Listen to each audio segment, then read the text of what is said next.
When I go to retro game conventions, there's always one or two vendors that are standouts with some things you just don't see every day, and Mighty Mike's booth at the Cleveland Gaming Classic really was the standout. I've seen them at a few shows before with some rad signage and obscure items, but this time I had a chance to ask what they consider their most unique and interesting pieces. Here we have two prototypes on the NES. We have a Mario 3 prototype and a Final Fantasy prototype. What's really unique about these, so these were pre-retail copies, so when the developers were making these games, these are what the cartridges look like, which obviously you can see they're gutted, they're very different, and they're very rare. They were always supposed to be destroyed. These actually were from Nintendo America headquarters, and really unique pieces. I mean, you have the very first Final Fantasy, one of the most iconic franchises of all time.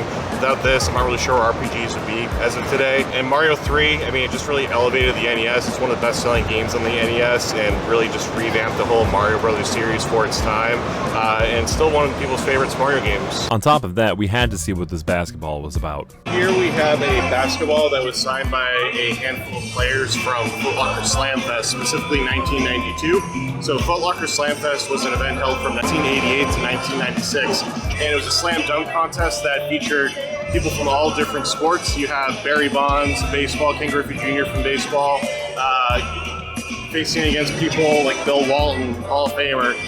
So super crazy event, and it was actually given as a gift to, I have this right here. So this was an award given to Tom Abramson.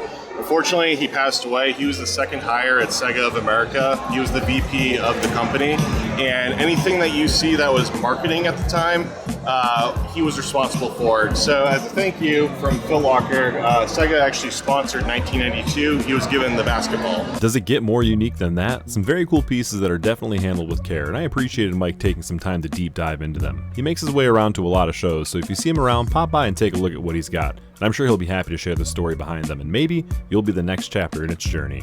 Cheers.